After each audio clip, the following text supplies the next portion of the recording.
Welcome back to our continuing study on the Gospel of Matthew. And in the last couple of readings, I have chosen a Bible translation out of the English Bible history. In this next portion of Scripture, I'm going to be reading from the Wycliffe translation of 1382. Why do we have ongoing need for Bible translations? The simple answer is that languages evolve.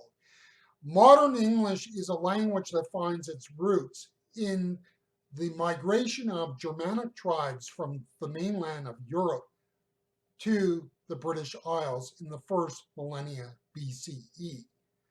These people brought a Germanic language, a language that has its connections with modern German. This language would be, in time, evolve, change, and transition. Influence to a degree of the French, Latin, and Greek historically have caused English to change over the centuries. The Wycliffe translation is considered the first English Bible. Now, it's first because there were no Bibles prior to that in the precursors to the English language. There were translations of portions of Scripture. But throughout the medieval period, the language of the church was Latin. Wycliffe translation, therefore, is an English translation, but understand that it is what scholars would call Middle English. Modern English still lay in the future. It is a translation from 1382, and the Wycliffe translation, we could say, largely failed. First off, it failed because it was not endorsed by the church of its day and age. And so we are about 125 years plus from the Reformation. So pre-Reformation. Two, it failed because, and this ties into the first, because there was no printing press. All translations of Scripture at this time had to be done by hand. We are about 70 years away from the invention of the printing press. So the lack of endorsement by the church and a lack of printing press work together. Third, this translation failed in another way, and that was that while the translation was noble and good in some ways, it failed because it was not an actual attempt to translate from the original languages, Hebrew in the Old Testament in the one section of Aramaic, and Greek in the New Testament. It is really in the period leading up to the Reformation, that 125 or so years, that really begins to see a rediscovery of the study of biblical languages in Europe. And that lays the foundation for the modern vernacular translations, languages of common everyday world, of German, English, Italy, etc. Wycliffe translation of 1382, Matthew chapter 28 and verses 18 to 20. But on the morrow, he, turning even into the city, hungried. And he saw a fig tree beside the way, and came to it and found no thing therein but leaves on only. And he said to it, never fruit come forth of thee, into without an end. And anon the fig tree was dried up. And the disciples saw it, and wondering at it, saying, how anon it dried.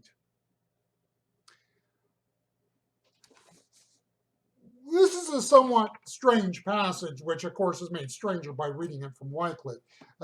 Even in a reading of this, you can understand where some of the English is just a little off and a little different, and in some cases similar. The time of year was spring, and we know that the Passover was a spring holiday, so we know it was springtime. Figs would not actually be produced by a tree this early in the season. What would be there would be the unripe future fruit. It is possible that people did eat these. There's some question about this. Jesus was hungry when he passed by the tree. Did Jesus really expect the tree to have fruit? Did Jesus go looking for the would-be fruit? The question is whether this is a passage about Jesus expressing his frustration of a tree not producing fruit, out of season. In other words, did Jesus just lose it because he was hungry and there was nothing to be had? If this is the case, then it says that Jesus, out of frustration, just lost it one day. The problem with this view is that Jesus was native to the area and used to the fact that figs were not produced in the spring. The way we need to view this passage is to see it in light of the Old Testament prophets. Read the books of Ezekiel or Jeremiah, for example, and you will find that these people did not only preach, but created for their audience living sermon illustrations. In Ezekiel chapter 4, we have the prophet told by God to use a clay tablet as a prop to teach the people. In Jeremiah chapter 15, we have Jeremiah told by God to use a linen belt as a prop to preach to the people. There are a number of examples of prophets in the Old Testament using props to help explain their point. Prophets were teachers, preachers, and they did not only use words to preach off of. Jesus was not just venting his frustration that day, he was using a prop to explain his point of view. In passages such as Jeremiah chapter 24 and Joel chapter 2, and see verse 22 of Joel chapter 2, we have the link of the fig tree or figs with Israel. In ancient Israel, the fig was a very important tree because of the fruit it produced. The use of the fig tree as a symbol of Israel is only possible because of the importance of the tree for them. Remember that Jesus cursed the fig tree when he was in his final week on earth. He was not just cursing a tree devoid of fruit, he was offering a judgment or indictment of a tree that failed to do what it should. He was making, in that sense, a prophetic statement about the people of God. In essence, he came to his people and was expecting fruit, and none was to be found. The disciples are in their final week with the earthly Jesus. There are still holes in their understanding of who Jesus is. They knew Jesus cursed the tree, but were still unable to grasp the power and personality of Jesus. They had made tremendous progress in their understanding of who Jesus was, and they still had tremendous progress to make in their understanding of who Jesus was. If you have walked a long time with Jesus, you will discover every once in a while he does something that shocks you. He does something that makes you go deeper in your understanding of who he is.